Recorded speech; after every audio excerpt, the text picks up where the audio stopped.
سيدنا ونبينا محمد الرؤوف الرحيم اللهم صل وسلم وبارك عليه وعلى آله وصحبه.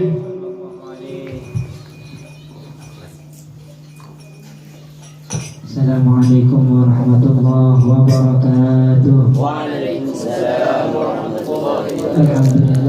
Alhamdulillahirabbil alamin wassalatu wassalamu ala asyrafil anbiya'i wal mursalin sayyidina Muhammadin wa ala alihi wa sahbihi ajma'in. Rabbi shrah li sadri wa yassir li amri wa hlul 'uqdatam min lisani yafqahu qawli wa shaddid lisani wahdi qalbi bihaqqi sayyidina Rasulillah Muhammad ibn Abdullah wa ala alihi wa sahbihi ajma'in. Amma ba'd.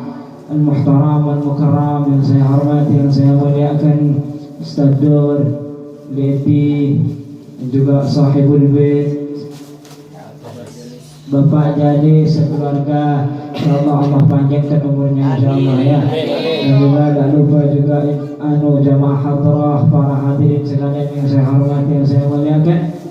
Alhamdulillah, segala puji syukur kehadiran Allah Subhanahu wa ta'ala telah menganugerahkan kepada kita berbagai macam nikmat, begitu besar nikmat, begitu agung nikmat dari Allah Subhanahu wa ta'ala, sehingga kita bisa berkumpul di tempat yang insyaallah penuh dengan mubarakah ini, insyaallah penuh dengan maghfirah dari Allah, insyaallah penuh dengan rahmat dan kasih sayangnya Allah. Amin ya rabbal alamin. Alhamdulillah, harus bersyukur kita. Kenapa kok harus bersyukur? Iya, karena di Tambelang masih ada majelis yang ini. Kalau ada majelis kayak gini, gimana kita mau kenal sama Rasulullah? Gimana kita mau tahu siapa Rasulullah? Karena kita hidup karena adanya Rasulullah. Kita hidup jadi umatnya Rasulullah. Makanya kita harus kenal sama Rasulullah. Biar nih kamu ceramah mak kenal Rasulullah melalui, kenal Rasulullah melalui. Iya, mana ada orang tidak kenal sama orang lain tapi bisa cinta sama orang yang tidak kenal. Jadi kita sebutkan, kita cerita kisahnya Rasul supaya kita kenal dengan Rasul. Kalau kita kenal dengan Rasul, tumbuh di dalam hati apa? Mahabbah kepada Rasul. Tumbuh apa? Cinta kepada Rasul. Loh, kenapa kok kita harus cinta sama Rasul? Mana ada orang ngikutin orang lain tapi dia tidak cinta sama orang itu. Kalau ada orang tidak cinta sama Rasul, mustahil dia mau ittiba sama Rasul. Kalau ada orang tidak cinta sama Rasul, mustahil dia mau ikut sifat-sifatnya Rasul. Ya, walaupun dia datang maulid ribuan kali, keluar maulid tidak ada bedanya. Kenapa? Maksiat hidupnya. Kenapa? Tidak cinta sama Rasul, tidak suka niru Rasul. Ya, pada orang mandi lebih bersih alun cak boleh agar kan tidak boleh ya. Makanya kita harus tumbuhkan di dalam hati apa? Kecintaan kepada Rasulullah, mahabbah kepada Rasulullah. Beda loh orang yang cinta sama Rasulullah sama orang yang tidak cinta sama Rasulullah. Cara berpikirnya dia hidup itu beda cara berpikirnya. Kalau orang tidak cinta sama Rasulullah, yang diajak itu jelek. Kalau orang cinta sama Rasul, nafsunya pengen baik. Beda.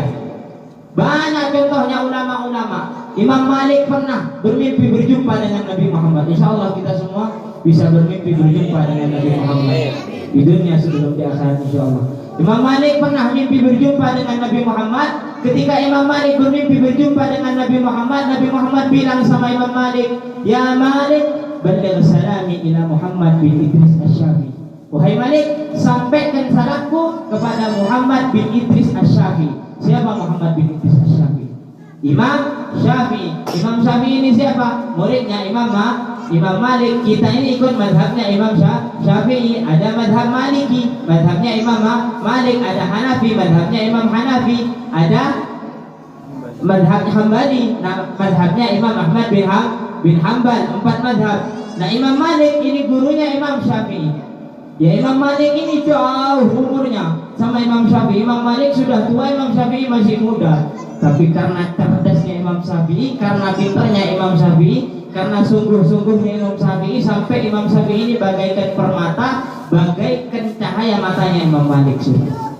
Sampai-sampai Imam Malik ini tidur mimpi Rasulullah. Katanya Rasulullah, ya Malik, baligh salami ila Muhammad bin Idris Asy-Syafi'i. Wahai Malik, sampaikan salamku kepada Muhammad bin Idris Asy-Syafi'i. Bang, Imam Malik, lah tuang. Akhirnya dipanggil muridnya. Ta'al sini. Kamu datang ke rumahnya Imam Syafi'i di sana, bilang, ana Malik bin Anas mimpi berjumpa dengan Nabi Muhammad. Nabi Muhammad kirim salam sama Imam Syafi'i. Berangkat muridnya. Sampai di sana, senang Imam Syafi'i, bawa kabar gembira. Wow, gembira Imam Syafi'i. Imam Syafi'i tahu kalau kita dikasih hadiah sama seseorang, katanya Rasulullah, harus dibalas juga dengan hadiah yang lebih baik, walaupun cuma salam. Salam itu baik. Orang mendoakan yang lain, idza hayyitum assalam fahayyu bi ahsani minha. Kalau ada orang salam sama kalian, assalamualaikum, fahayyu bi ahsani minha, maka kita harus balas yang lebih baik. Waalaikumsalam warahmatullahi wabarakatuh. Begitu juga sama Imam Syafi'i. Dikasih kabar gembira, hadiah yang sangat istimewa ini, salam dari Rasulullah. Bahagianya Imam Syafi'i, pengen dikasih hadiah muridnya Imam Malik, tapi tidak punya apa-apa, tandipan apa, tinggal baju yang dipakai. Ada baju di lemari yang baju coba gitu. Akhirnya ya baju yang dipakai itu sudah baju paling bagus. Akhirnya dibuka baju yang paling bagus itu sama Imam Syafi'i, dikasih, no, ini hadiah dari Anda. Pulang murid. Sampai di rumahnya Imam Malik, ditanya, sudah kamu sampaikan salamnya Rasulullah ke Imam Syafi'i? Sudah. Loh, itu apa yang kamu bawa? Oh, ini hadiah dari Imam Syafi'i. Apa itu? Ini bajunya Imam Syafi'i. Imam Malik ini gurunya Imam Syafi'i. Sini, boleh tidak anak pinjam bajunya Imam Syafi'i? Boleh, dikasih, no. Ini bajunya orang yang sangat mulia. Kenapa? Dia bisa mendapatkan syafaat, bisa mendapatkan salam dari Rasulullah SAW. Diapakan bajunya Imam Syafi'i ini sama Imam Malik? Dicuci bajunya Imam Syafi'i, bekas cuciannya itu ditaruh di gelas, diminum sama Imam Malik. Mengharap barokahnya Imam Syafi'i, tawaduknya Imam Malik, gurunya Imam Syafi'i. Kenapa kok bisa kayak gitu? Karena ada mahabbah di dalam hatinya, karena ada cinta sama Nabi Muhammad di dalam hatinya, sehingga membuat dia antara guru sama murid menjadi hubungan yang begitu dekat. Karena apa? Mahabbah, cintanya sama Nabi Muhammad luar biasa. Sampai Imam Malik ini penasaran, kenapa kok Imam Syafi'i bisa dapat salam dari Rasulullah? Akhirnya datang Imam Malik ke tempatnya Imam Syafi'i. Ketika sampai di tempatnya Imam Syafi'i, tepat pada saat itu Imam Syafi'i ngajar ribuan orang di Masjid Nabawi. Imam Syafi'i ngajar, banyak muridnya. Kaget Imam Malik, masya Allah. Masuk Imam Malik, sembunyi di balik tiang. Kenapa? Takut Imam Syafi'i kalau lihat Imam Malik todus. Dekik saya ngajar todus, ada gurunya. Sembunyi Imam Malik di balik tiang, ngajar Imam Syafi'i. Masya Allah, kaget Imam Malik. Kayak apa luasnya ilmunya Imam Syafi'i. Ilmunya itu Masya Allah. Sampai selesai pengajian, di tiangnya Masjid Nabawi itu ada nama Malik bin Anas. Dulu sebelum direnovasi ada nama Malik bin Anas. Ditulis sama Imam Malik di situ, man arada ilman nafis fa alaihi bi Muhammad bin Idris. Barang siapa yang pengen ilmu yang bagus, pengen ilmu yang luas, yang banyak, yang baik, fa alaihi bi Muhammad bin Idris, maka hendaknya dia belajar kepada Muhammad bin Idris. Siapa Muhammad bin Idris? Imam Syafi'i. Dan lama setelah itu dikasih tahu sama muridnya, Imam, tadi ada Imam Malik datang. Oh iya tak? Dicari Imam Malik, gak ada. Akhirnya dilihat di tirak, man arada ilman nafis fa alaihi bi Muhammad bin Idris. Pujian dari gurunya. Akhirnya ditulis sama Imam Syafi'i di bawahnya, wa kaifa yakunu dzalik wa ana tilmidu Malik. Bagaimana anak bisa jadi kayak gini? Bagaimana orang cari ilmu ke anak, sedangkan anak muridnya Imam Malik. Hebatnya. Bagaimana caranya mereka, tawaduknya mereka, akhlaknya mereka betul-betul meniru Nabi Muhammad. Bukan cuma Imam Syafi'i, Imam Malik, Imam Hambali juga sama. Imam Hambali pernah safar ke suatu tempat, ya, ketika safar ke suatu tempat malam, tidak tahu dah tidurnya di mana ini.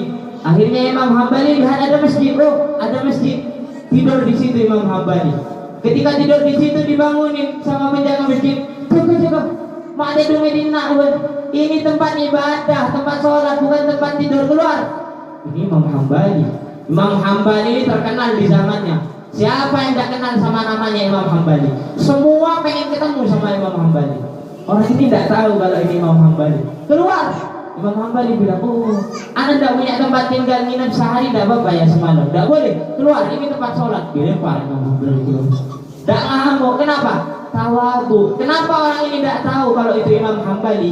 Tawadhunya niru Rasulullah. Kenapa kau bisa niru Rasulullah? Mahabbahnya betul tinggi. Tak ngamuk, tak ngomong. Oh, saya ini Imam Hambali, hafal ribuan hadis, beruntung majid sampean didatengin anak. Tawadhu, masya Allah.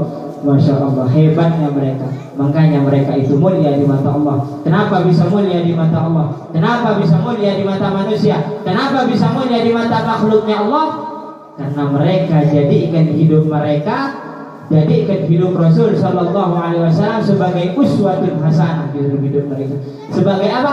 Contoh perjalanan hidup mereka. Mereka pakai kayak apa perjalanan hidup Rasul sehingga mereka mulia dunia dan di akhirat. Mereka ittiba kepada Rasul. Kenapa kok bisa ittiba? Mahabbah, cintanya kepada Rasul. Karena kalau orang ini kalau sudah di dalam hatinya ada mahabbah, maka dia punya sifat yang namanya safwatul iradah. Apa safwatul iradah? Keinginan yang terus nafsunya itu baik. Nafsun mutmainnah, tenang, tak ngajak ke dalam kemaksiatan.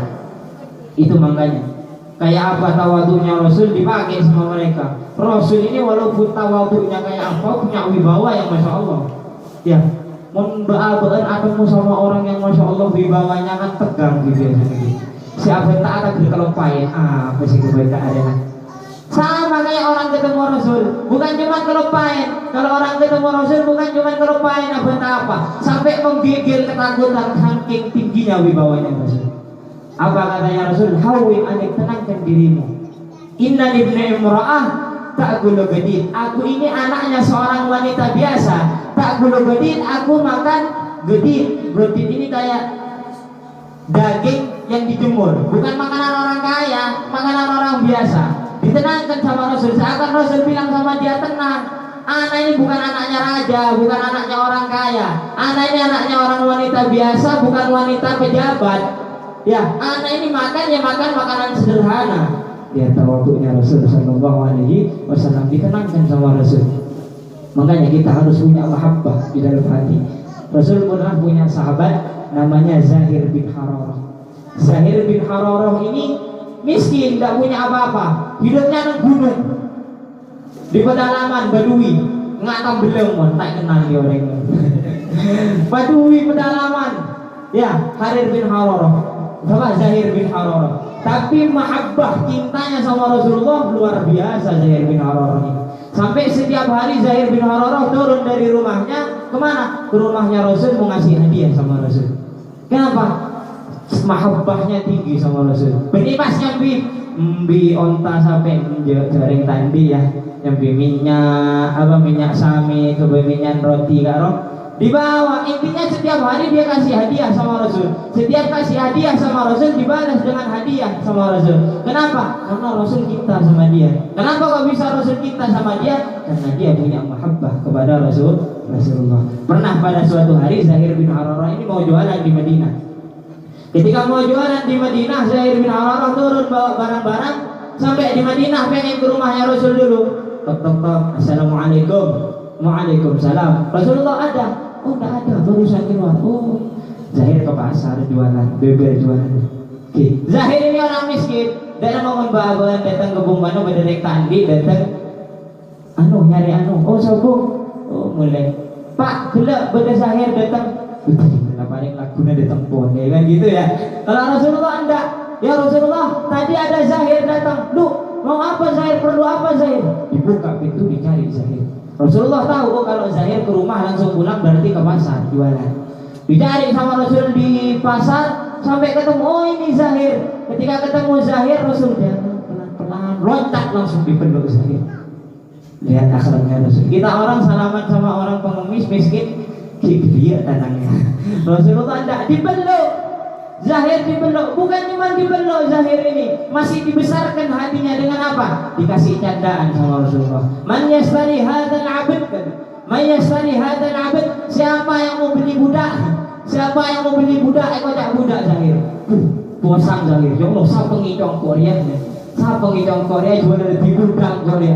takut Zahir menggigil. Akhirnya datang orang senyum-senyum apabila ngambil Zahir. Tenang gitu. Berarti ibu diri agak aja. Akhirnya Zahir lihat ke belakang, ternyata Masya Allah yang di belakang siapa? Orang yang paling Masya Allah, orang yang paling istimewa, orang yang paling besar kasih sayangnya sama umatnya, orang yang pernah ketemu langsung dengan Tuhannya, orang yang surga diciptakan buat dia, orang yang bahkan kita, bahkan dunia dan seisinya akhirat surga semuanya tidak akan ada kalau bukan karena dia bahagianya Zahir Masya Allah. Akhirnya dibalas jadaannya Rasul. Ya Rasul, betul lah sampean mau jual anak jadi budak. Tuh, kenapa? Kalau sampean mau jual anak jadi budak, sampean bakal dapat kasih dan urah. Saya ini orang lemah, ya, celeng, lemah, tandi napa, ya, miskin. Kalau sampean jual anak, tidak akan ada yang beli kecuali dengan harga yang sangat murah. Apa katanya Rasul? Walakin indallaha ghali, akan tetapi kamu di mata Allah ghali. Apa ghali? Mahal. Mungkin kamu di mata manusia murah, tapi kamu di mata Allah ghali. Kenapa dia ghali? Kenapa dia bagaikan permata? Kenapa dia bagaikan cahaya? Karena di dalam hatinya ada mahabbah kepada Rasul. Karena Allah cinta sama dia. Kenapa Allah cinta sama dia? Karena Rasul cinta sama dia. Kenapa Rasul cinta sama dia? Karena dia cinta kepada Rasul. Maka mari kita kasih, kita tanamkan di dalam hati kita kecintaan kepada Rasulullah. Mudah-mudahan dengan barakah ini maulid tumbuh di dalam hati kita mahabbah kepada Rasul, tumbuh cinta kepada Rasul. Insya Allah nanti Rasul anggap kita sebagai umatnya Rasul. Nanti kita berkumpul dengan Rasul Sallallahu Alaihi Wasallam di dalam benderanya Rasul, berkumpul di surga bersama Rasul, bisa memandang wajahnya Rasul di dunia sebelum di akhirat. Insya Allah mendapatkan syafaatnya Rasul. Allahumma inna na'udzubika min sakhat, Allahumma inna na'udzubika min sakhatika wan nar. Ya Allah, kami berlindung darimu daripada kemurkaanmu, daripada nerakamu ya Allah. Ya Allah, Allahumma inna nas'aluka ridhaka wal jannah wa na'udzubika min sakhatika wan nar. Ya Allah, kami mengharap ridhamu, kami mengharap ridhamu ya Allah. Maka tumbuhkan kecintaan di dalam hati kami ini kepada Rasulmu ya Allah. Tumbuhkan kecintaan di dalam hati ini kepada manusia yang sangat mulia ya Allah. Ya Allah, panjangkan umur kedua orang tua kami, sehatkan badannya, kuatkan hatinya, tambahkan ketakwaan kepada Allah, tambahkan kerinduan kepada Rasul Sallallahu Alaihi Wasallam yang sudah meninggal. Kasih tempat yang luas, kasih tempat yang terang, kasih tempat yang istimewa, kasih tempat yang dimana di situ tidak kesepian, bahkan bisa berjumpa, berkumpul, bahkan berbincang dengan Nabi-Mu ya Allah. Izinkan mata kami yang hina, izinkan mata kami yang kotor memandang wajah Nabi-Mu di dunia qabla al-akhirah, di dunia sebelum di akhirat. Jadikan anak kami anak-anak yang saleh, salehah, birrul walidain, berbakti kepada orang tuanya,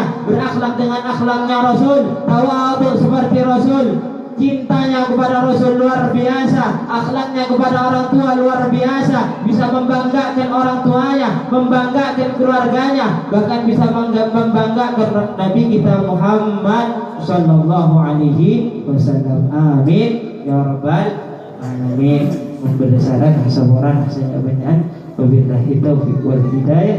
Wassalamualaikum warahmatullahi wabarakatuh.